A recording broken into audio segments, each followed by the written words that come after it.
Halo semuanya, selamat datang di channel saya pribadi, Pagi Guntur.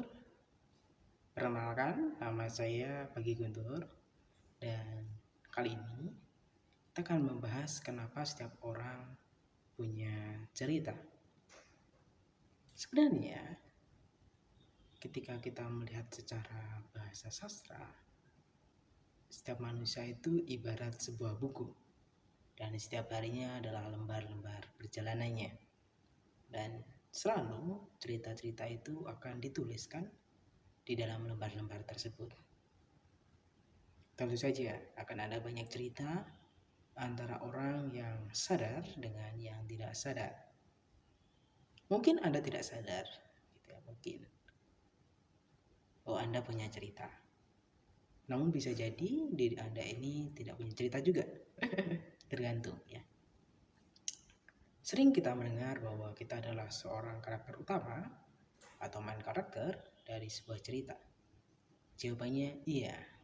Namun jangan lupa kita juga bisa menjadi NPC atau karakter lain, karakter sampingan, pendukung yang ada di cerita orang lain. Jadi secara teknis kalian semua punya cerita. Namun tidak semua buku itu menarik. Tidak semua buku itu layak dibaca. Tidak semua buku ditulis dengan bahasa yang baik. Banyak sekali buku-buku stensilan di luar sana, sama seperti manusia. Tidak semua manusia bisa diceritakan dengan baik. Tidak semua manusia bisa bercerita dengan baik tentang dirinya dalam tingkah lakunya. Ataupun mereka sendiri bisa juga tidak membawa sebuah cerita. Sehingga kita tidak sadar bahwa kita itu adalah seorang karakter utama. Kita sadar kita hanya sebagai peran pendukung. Tapi siapakah karakter utama di dunia ini? Tidak ada, kita tidak tahu. Mari kita mulai dari apakah Anda bisa menjadi sebuah cerita atau tidak. Untuk menjadi sebuah cerita, Anda harus punya suatu gagasan, suatu karya, suatu ide yang menarik, yang bisa untuk membuat orang tergugah. Ini sangat banyak rentangnya. Misalkan Anda sangat miskin. Ya, bagi kami itu cerita. Seorang anak dari tanah Surabaya, Surabaya kota besar. Seorang anak dari kota Blitar gitu ya. Atau seorang anak dari desa yang antah berantah di puncak gunung Semeru gitu ya. Hidupnya sangat miskin. Setiap kali dia keluar, dia harus bekerja terlebih dahulu untuk mendapatkan makan. Pekerjaannya pun kita katakan serabutan. Bisa jadi hari ini dia mencuci, bisa jadi besok dia harus memasak dan lain-lain. Tidak ada pekerjaan pasti. Makanannya hanya sebatas singkong, itu pun hanya dikukus. Tidak diberikan garam ataupun dibakar. Dia tidak mengenyam pendidikan formal. Dia hanya mengenyam pendidikan SD. Itu pun tidak sampai kelas 5. Karena terlalu jauh dia dari tanah kelahirannya dengan sekolah. Sangat jauh. Setiap harinya dia harus berjalan lebih dari 5 kilo untuk sampai ke sekolah. Juga orang tuanya juga tidak mendukung pendidikannya.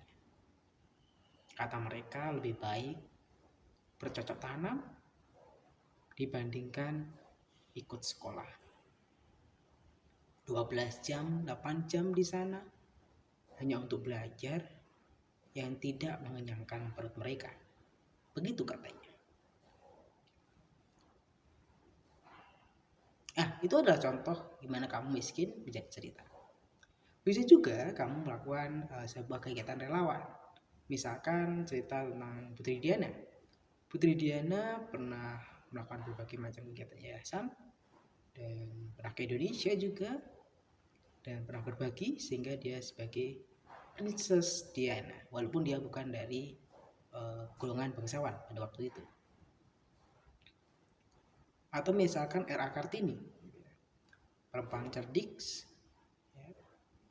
yang memperjuangkan emansipasi wanita, di mana wanita bisa sejajar dengan pria dalam hal pendidikan, pekerjaan, dan kehidupan, pilihan kehidupan. Namun, terkadang kita juga bisa tidak menjadi cerita, yaitu ketika kita gibah. Digibahin gitu. Oh, seorang anak ini dia kejam, dia jahat gitu ya. Aduh, kok bisa ya orang lain itu jelek banget gitu. Atau mungkin apa ya?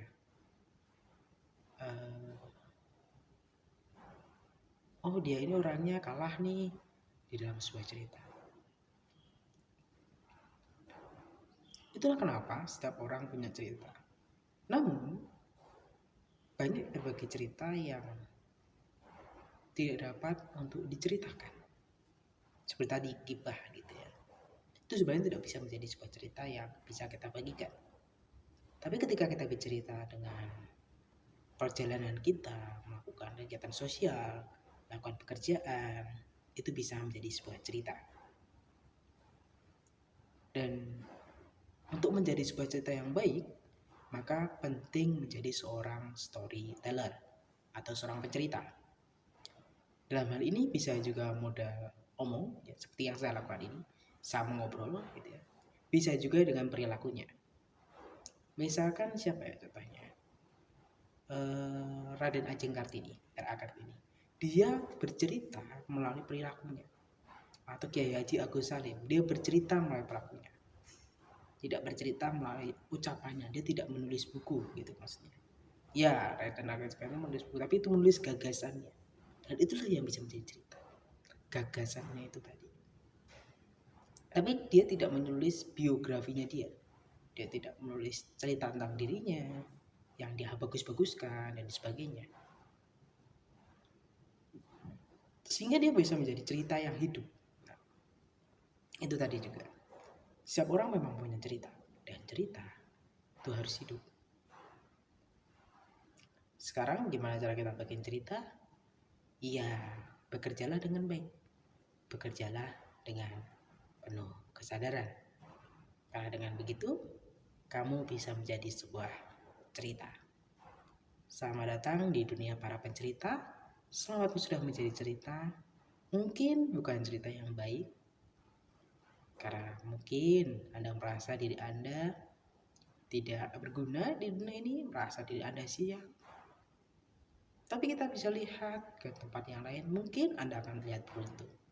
Mungkin, kita tidak tahu.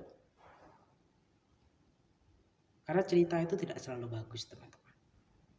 Bukan ceritanya yang bagus ya. Cerita itu harus bagus, dirinya. Tapi endingnya itu tidak selalu. Ada good endings, di mana cerita itu akan happy. Ada bad endings, ada horror gitu misalkan. Ada banyak. Suaranya itu banyak, ceritanya itu banyak, warnanya banyak. Mungkin kamu akan merasa tidak menjadi cerita hari ini karena kamu merasa lebih suka dengan kesengsaraan gitu. Bukan lebih suka ya, lebih merasa disengsarakan. Sehingga kamu merasa itu bisa cerita. Padahal itu bisa jadi sebuah cerita. Yuk belajar aja jadi cerita yang baik. Mungkin dengan kesengsaraan Anda, kita bisa mendapatkan sebuah bahan bacaan. Sampai jumpa di video selanjutnya. Saya Pegi Guntur, terima kasih sudah mau mendengarkan cerita saya hari ini. Dadah. Kenapa semua orang menjadi manusia?